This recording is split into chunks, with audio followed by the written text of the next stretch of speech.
Mes chers enfants, nous allons aborder, comme on l'a initié la semaine dernière, on a dit qu'on aborderait une Mishnah chaque semaine des Pirkei Avot. Sur plusieurs années, vous aurez l'occasion de passer sur toutes les Mishnayot. Si la semaine dernière, on a focalisé sur la transmission de la Torah, sur le fait de comprendre que seul celui qui a accepté de recevoir est en mesure, et aussi il est légitime, pour transmettre à son tour.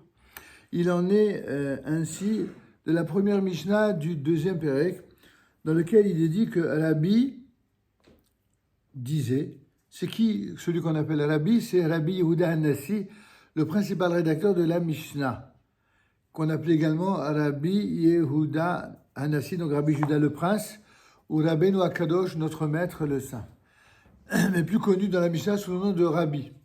Aujourd'hui, lorsque les gens disent Rabbi, ça fait référence à leur Rabbi, quel qu'il soit, tandis qu'à l'époque de la Mishnah, Rabbi, il n'y en a qu'un seul. C'est Rabbi Yehuda Hanassi. Et donc, Rabbi disait, quelle est la voie vertueuse qu'un homme doit choisir? Et la réponse de nos maîtres, c'est de dire toute voie qui lui apporte la gloire, c'est-à-dire une voie ou une vie de splendeur, tant du fait même de ses propres actes, que par l'appréciation des hommes qui le côtoient. En d'autres termes, il faut déjà qu'il trouve lui-même une satisfaction à ses propres yeux de ce qu'il fait.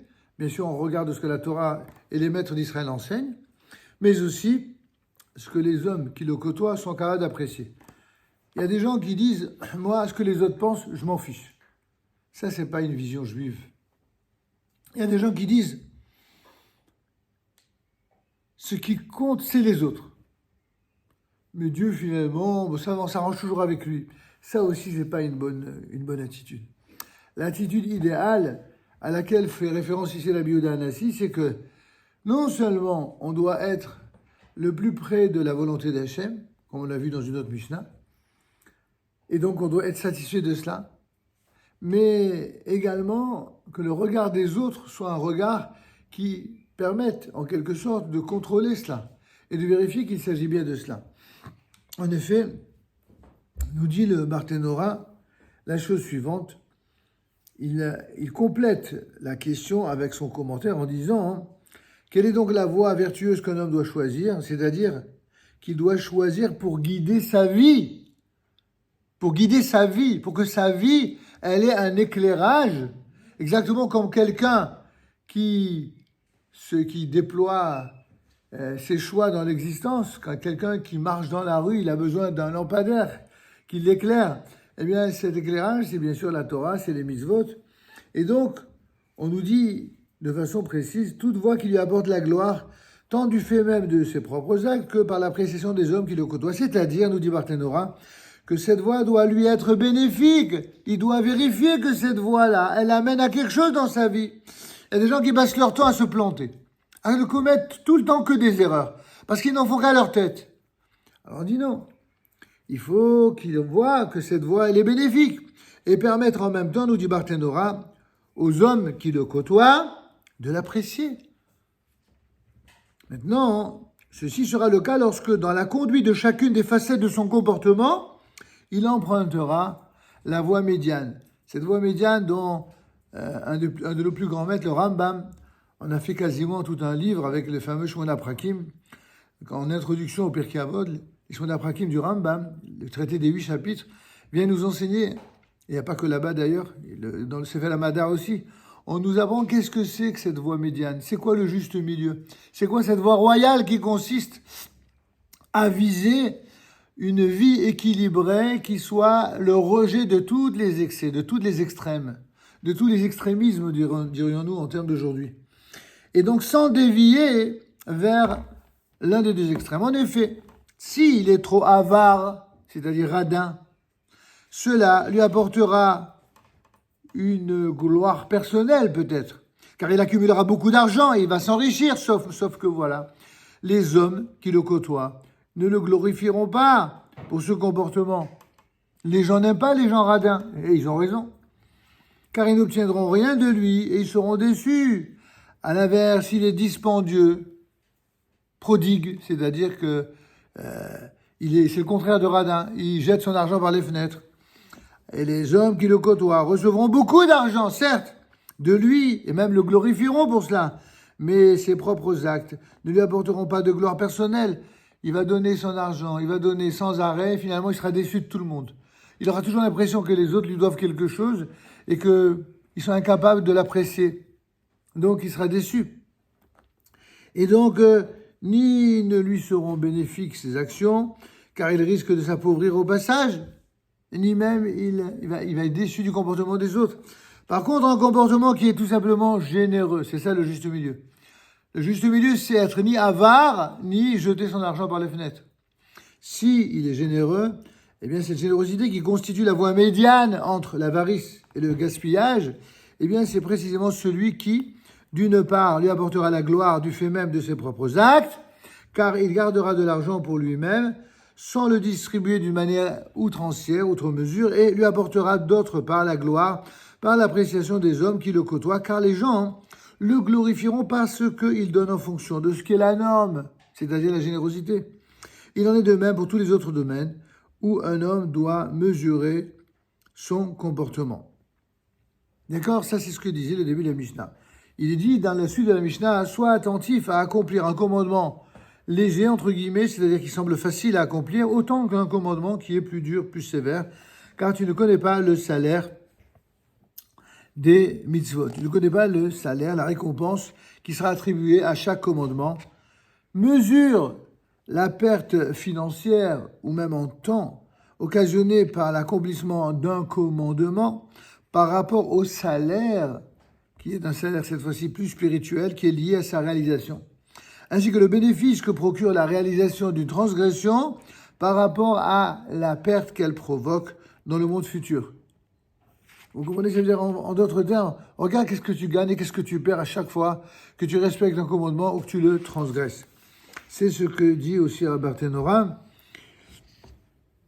qui ajoute, qu'est-ce que ça veut dire? Car tu ne connais pas, n'est-ce pas, le salaire attribué à chaque commandement. En effet, la Torah, elle n'explicite pas d'une manière effective le salaire qu'obtient celui qui accomplit n'importe lequel des commandements, ce qu'on appelle les mitzvot assez, les commandements positifs, ni même la punition afférente à celui qui s'abstiendrait de la réaliser, contrairement aux sanctions qui sont rattachées aux différents commandements, d'abstention, ce qu'on appelle les mitzvot de l'ota'asé, qui sont pour leur part énoncés explicitement, à savoir par exemple, il y a des différentes sanctions qui sont, on ne va pas ici les développer parce que c'est un petit peu difficile pour des petits-enfants, mais vous avez ce qu'on appelle skila, srefa, hereg, chenek, karet, qui sont les principales sanctions, et même la dernière qui est mita, bideshamayim, enfin la malkout.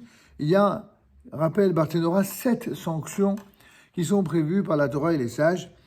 Et on voit que toutes ces sanctions, elles sont là pour montrer la gravité de la faute, même si elles ne sont pas toujours d'actualité aujourd'hui, elles sont importantes pour montrer la gravité d'une faute.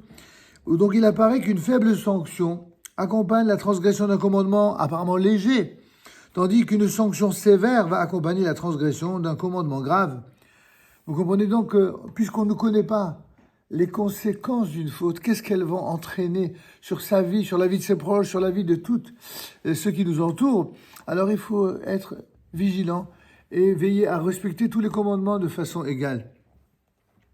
Enfin, sur la démarche qui consiste à mesurer la perte financière occasionnée par l'accomplissement d'un commandement, nous dit Barthénora, à savoir ce que tu risques de perdre dans l'exercice de ton négoce, de ton affaire et de ton patrimoine financier à cause de ton implication à accomplir une mitzvah par rapport au salaire qu'elle va te procurer dans ce bas monde, soit dans le monde futur, qui est bien supérieur à cette perte. Ça veut dire que chez nous, les Juifs, on ne mesure pas uniquement l'intérêt immédiat ou la perte immédiate, ou alors dans ce monde-ci seulement. Tout est lié également à la foi que nous avons dans ce qu'on appelle le monde futur, c'est-à-dire le monde qui vient après la vie, et est très important l'un comme l'autre. Ainsi que le bénéfice que procure la réalisation d'une transgression. Là aussi, quand quelqu'un transgresse, il a l'impression, ouais, cool, génial. Ah, je vais enfin kiffer. Mais si ce kiff, il doit avoir pour conséquence que toute ta vie, tu vas payer les conséquences de ce kiff. Ben, si tu le savais depuis le début, peut-être tu ferais plus attention.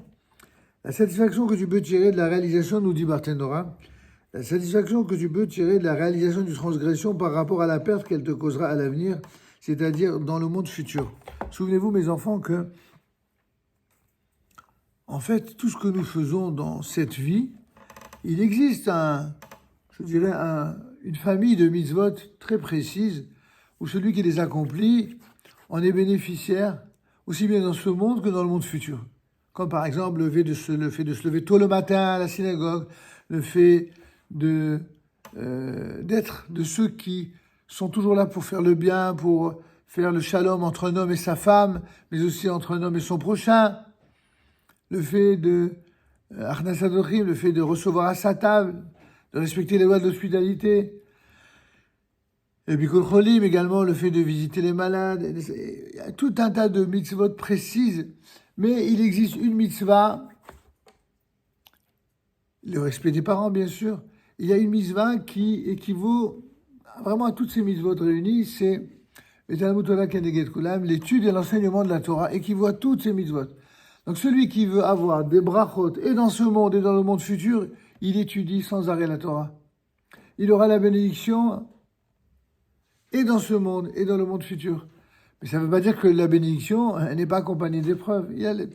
La vie, elle est toujours chargée d'épreuves. Et sachez une chose, mes enfants, les épreuves font aussi partie de la bénédiction. Être éprouvé par Dieu, c'est l'assurance de devenir meilleur et plus grand. Évidemment, on n'est pas masochiste, on ne cherche pas les épreuves absolument. Mais quand elles viennent, elles doivent nous rendre plus forts. Et c'est la raison pour laquelle... Oui, je sais. C'est ce que je dis. Je ne l'ai peut-être pas dit dans l'ordre. Voilà. Le professeur m'a rapporté la fameuse Mishnah dans Maseret Shabbat Kukav Zayin. Et le Dvarim Shadam Oseotam, Ocheni Beudem Alajek Gagalamba. Voici donc les choses à propos desquelles il est dit que celui qui les accomplit va se nourrir, n'est-ce pas, des fruits c'est-à-dire du résultat de ces choses-là dans ce monde-ci, et le capital lui demeure réservé dans le monde futur. Et ces choses-là sont Kibud Avaim, donc d'abord le respect du père et de la mère, Gemilut Chasadim, les actes de bonté, Mikol Cholim, le fait de visiter les malades, de se préoccuper des malades, Varnasad Rochim, le fait de faire entrer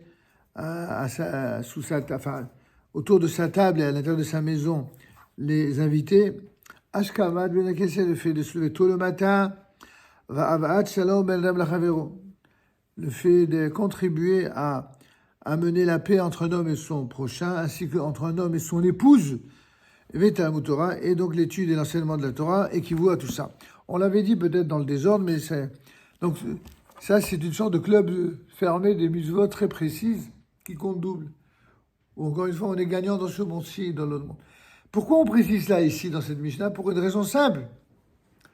Pour dire que toutes les autres mitzvot de la Torah, c'est que pour le monde futur. Toutes les mitzvot, c'est que pour le monde futur. Mais en vérité, c'est pas que pour le monde futur. La récompense suprême, elle est dans le monde futur. Mais déjà, quand par exemple quelqu'un respecte le Shabbat, apparemment, il n'est pas du tout fait mention de Shabbat dans tout ça. Alors ça veut dire quoi? Que faire le Shabbat, c'est pas si important? Bien sûr que c'est important. Et bien sûr que ça apporte beaucoup de choses positives et de récompenses. Mais c'est une récompense qui est presque à la limite égoïste.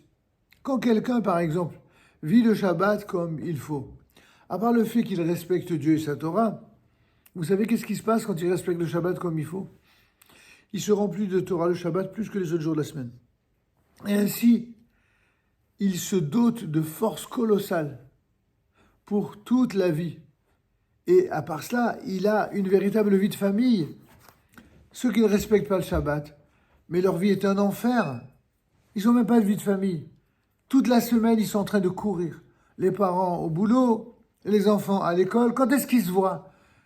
Il n'y a que quand ils sont en bas âge et qu'ils sont dépendants, alors qu'ils voient au réveil du matin. Sinon, ils ne se voient jamais. Ils se voient à peine un peu le matin, à peine un peu le soir. Et qu'est-ce qui reste? Le Shabbat et les fêtes. C'est le Shabbat et les fêtes, c'est autour de la table, autour de la synagogue, où l'essentiel de la vie juive peut être vécu, où les valeurs authentiques peuvent être transmises, et donc les valeurs aussi autour de la table du Shabbat.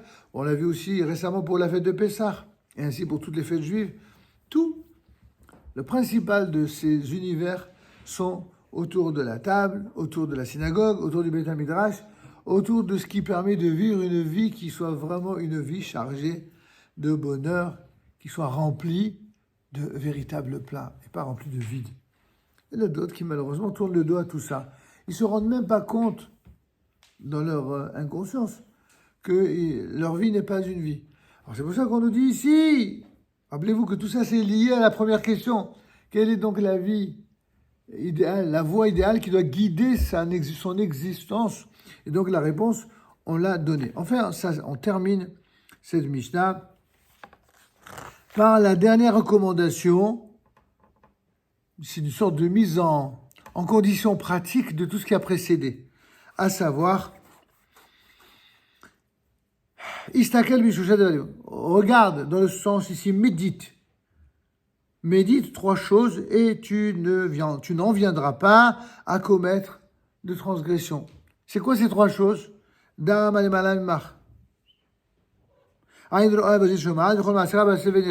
veut dire quoi?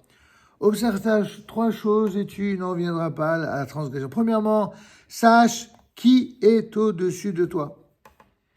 Tous ceux qui ne savent pas que ce qui est au-dessus de nous, c'est Dieu, ils commettent tellement plus d'erreurs encore que les autres. Dieu est au-dessus de tout, au-dessus de nous, au-dessus des hommes, au-dessus des nations. Dieu est au-dessus de tout. Deuxièmement, il y a un œil qui voit et une oreille qui entend. L'œil qui voit, c'est l'œil de Dieu, qui voit tout ce qu'on fait. Même si quelqu'un se cache, Dieu il voit tout. Et Dieu, surtout, il entend tout. Quelqu'un se cache pour faire du Lachon Hara, qu'est-ce que vous croyez qu'il n'entend pas Dieu, il entend tout. Il voit tout, il entend tout. Et troisième chose, et tous les actes que toi-même tu réalises dans ta vie, eh bien, ils sont inscrits dans le livre. Ce fameux livre qui est consulté symboliquement par Dieu, et pas que symboliquement d'ailleurs, au moins une fois par an, le jour de Rosh Hashanah, le jour du jugement, pour savoir de quelle manière, s'il va nous redonner une chance ou pas, si on aura telle ou telle épreuve, etc., telle ou telle sanction. Tout ça, c'est Rosh Hashanah. C'est aussi à Rosh Hashanah que sont décidés si oui ou non il y aura des guerres, si oui ou non il y aura la crise économique, au contraire, la satiété, etc. Tout ça, c'est le jour de Rosh Hashanah. Alors, il faut se souvenir. Et comme Akadosh Baruch Hu a créé les conditions pour qu'à la fin des temps, toutes les choses soient transparentes, alors aujourd'hui, qui est le monde par excellence où il n'y a jamais eu autant de mensonges comme les époques les plus infâmes de l'obscurantisme moyenâgeux. Et on s'étonne aujourd'hui comment? C'est étonnant. Comment se fait-il? Comment se fait-il que aujourd'hui on est au courant de tout, on sait la vérité sur tout? Comment se peut-il qu'il y ait encore des mensonges qui puissent avoir un tel succès? Comment peut-on encore dire des choses aussi mensongères sur Israël, sur le peuple juif? Pourquoi? Comment que ça fait que ça marche? Certains vont vous répondre, c'est parce qu'il y a les réseaux sociaux, c'est parce qu'aujourd'hui, tout le monde peut dire une chose et son contraire. Eh bien, voyez-vous, ça nous met en lumière un peu plus ce que la Mishnah nous enseigne depuis des siècles. Nous, dans le peuple d'Israël, nous savons ce que la Mishnah nous a dit depuis des siècles. Nous, on n'a pas entendu Internet, on n'a pas entendu les réseaux sociaux pour savoir et avoir conscience qu'il y a un œil qui voit et une oreille qui entend. Aujourd'hui, les plus grands spécialistes des réseaux sociaux vous disent que tout le monde est surveillé, tout le monde est observé, tout le monde est écouté.